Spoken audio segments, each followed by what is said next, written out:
temos Jairo Nascimento aqui para trazer mais detalhes sobre esse inquérito da Polícia Federal. Jairo, é uma investigação aí complexa, não é algo que foi feito ali superficialmente apenas por causa de uma mensagem, são vários elementos que foram juntados ali pelos policiais, pelos investigadores, para dar consistência a esse indiciamento, né? Conta um pouco para a gente a sua percepção a respeito do relatório e a sua visão também dos indícios que foram inclusive mencionados agora pela Rafaela para a gente. Bom dia para você. Bom dia. Primeiro de tudo, a investigação começa com as bets. Elas têm um relatório da Associação Internacional de Integridade de Apostas, a IBIA. E com esse relatório, eles mostram uma suposta irregularidade. Que, por exemplo, essa aposta do cartão estava tendo uma concentração de uma das casas de apostas de 98% dos valores para que o Bruno Henrique tomasse esse cartão. Isso é uma coisa incomum. A expectativa, por exemplo, é que ele tivesse uma chance de ser punido por um cartão amarelo naquele jogo de 15%.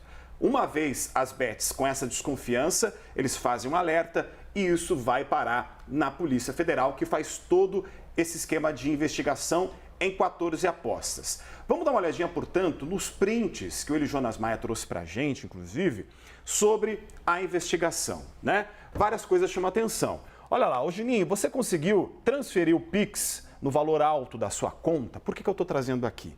Porque o relatório da Polícia Federal tem a suspeita não só de aposta em futebol, mas talvez em aposta em turf, em cavalo. O Bruno Henrique pergunta para o irmão dele: você consegue fazer uma transferência de valor alto? 10 mil reais. Consigo. Me dá o seu Pix. Vou te mandar 10 mil.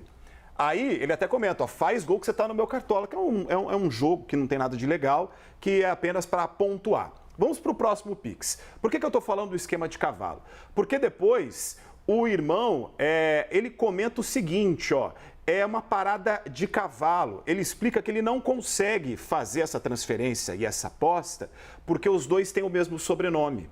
Então, a Polícia Federal, ela não avança nisso dentro desse relatório especificamente, mas acredita que existe a possibilidade de um outro esquema, de um outro envolvimento. Não se sabe se é legal ou se é ilegal, mas entendeu dessa forma quando o Bruno Henrique fala parada de cavalo e o Bruno Henrique ainda dá a entender: olha, isso aqui não é para você não, tá? É valor alto. É um ponto de interesse, querendo ou não, da polícia, embora ainda não haja clareza sobre quais seriam as motivações aí desse diálogo, né? A gente pode entender assim. Sim, podemos, e é justamente para entender um pouco desse contexto, né?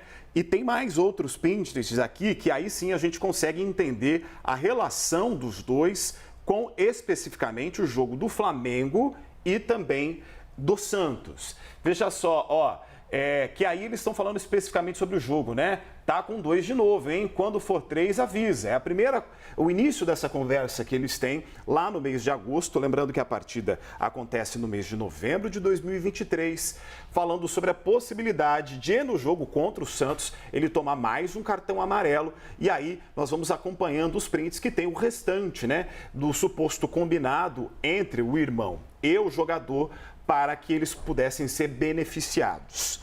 Detalhe, se a gente somar o valor das 14 apostas, a gente chega a R$ 5.642. A aposta menor, R$ 350.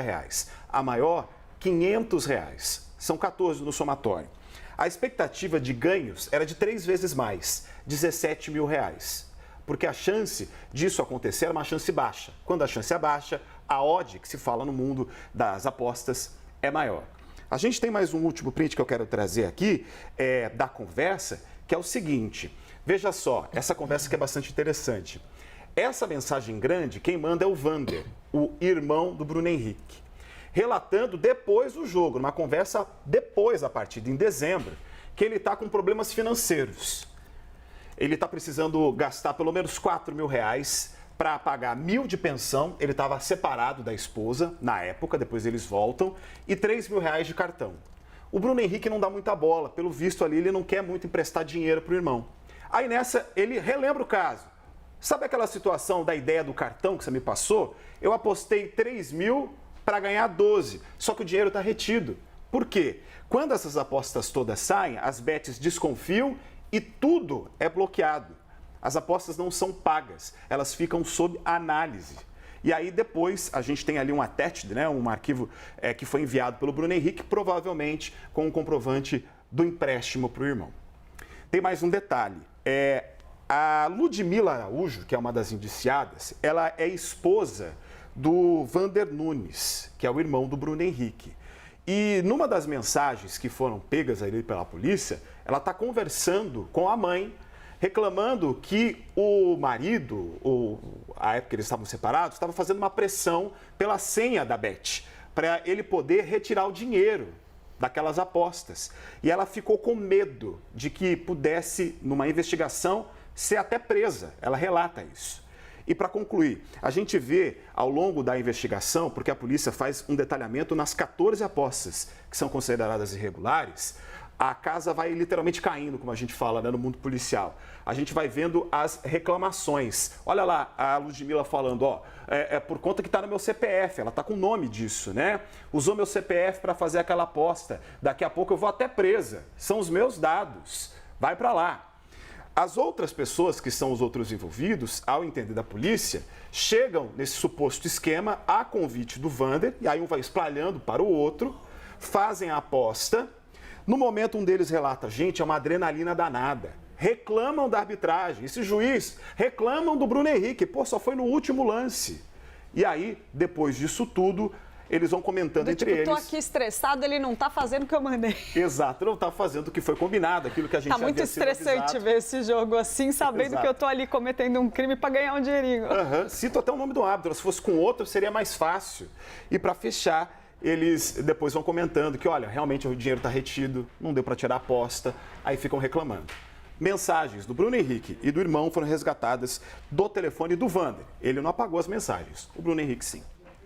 Eli Jonas, a gente sabe que, como o próprio Jairo chegou a contar para a gente aqui ontem, as próprias casas de aposta identificam a movimentação suspeita, conseguem olhar ali e falar, peraí, tem alguma coisa fora do radar aqui, tem alguma coisa estranha. De repente tem uma galera apostando no Bruno Henrique. Quem é ele na fila do pão aqui para ganhar tanta aposta, né?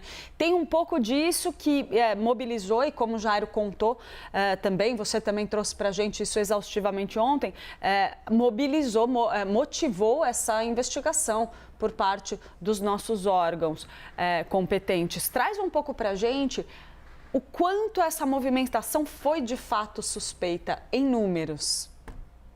Exatamente, Clarice. O Jairo fez um panorama perfeito sobre essa investigação, sobre esses pontos do inquérito da Polícia Federal com o Ministério Público aqui do DF. E o ponto de partida foi justamente o aumento nas apostas específicas ao jogador Bruno Henrique do Flamengo, que jogou aqui em Brasília. Tem um relatório da CBF que foi enviado à Polícia Federal, que começou a investigação nisso tudo, mostrando que a média de apostas no Bruno Henrique era de 20% e saltou para 90% na semana antes do jogo. Inclusive, um dia antes do jogo, as casas de apostas, duas específicas, viram que estava muito alta essa aposta de forma específica para ele receber um cartão amarelo, e isso gerou muita suspeita. Além disso, esse relatório da CBF enviado à Polícia Federal mostra que novas contas foram criadas, e isso até os prints que o Jairo leu aí também apontam isso, que novas contas foram criadas especificamente para apostar no Bruno Henrique. Contas, inclusive, um dia antes do jogo. Outro ponto também, um terceiro ponto desse relatório da CBF para a Polícia Federal é que as pessoas que estavam apostando nessas novas contas estavam apostando tudo que tinham, não eram apostas divididas ou fracionadas. Por exemplo, tem R$1.000, vou apostar R$1.000 no Bruno Henrique que ele vai ganhar um cartão amarelo. Ou então, R$1.000 aqui que o Flamengo vai perder. Tudo isso, as casas de apostas viram uma movimentação suspeita e enviaram à CBF, que produziu um relatório e enviou para as autoridades investigarem esse possível crime, que agora a Polícia Federal atesta que houve um crime no entendimento dela como uma fraude em competição esportiva. Com base em tudo isso, nesse relatório, a PF então analisou, pediu à Justiça essas buscas e apreensões que foram realizadas no ano passado e avançou ainda mais nessa investigação, vendo aí um fio, seguindo o fio dessa cadeia que, como o Jairo trouxe, não é só na casa de aposta de futebol. mas também envolve até cavalos. Tudo isso está numa parte separada agora na Polícia Federal para continuar em outra fase da investigação, porque finalizou em relação a esse jogo específico. Mas, de acordo com a Polícia Federal, essa outra parte também da análise em 4.000 mensagens, é muita coisa, 4.000 mensagens que não foram apagadas do irmão do Bruno Henrique, ficam em outra ponta da investigação, que agora também está no Ministério Público do Distrito Federal, que a gente trouxe aqui ontem também no live. Recebeu esse relatório da Polícia Federal e deve denunciar, oferecer uma denúncia contra Bruno Henrique com base em todo esse bojo de investigação que já vem há 2 anos e começou com as apostas, Clarice e Jairo.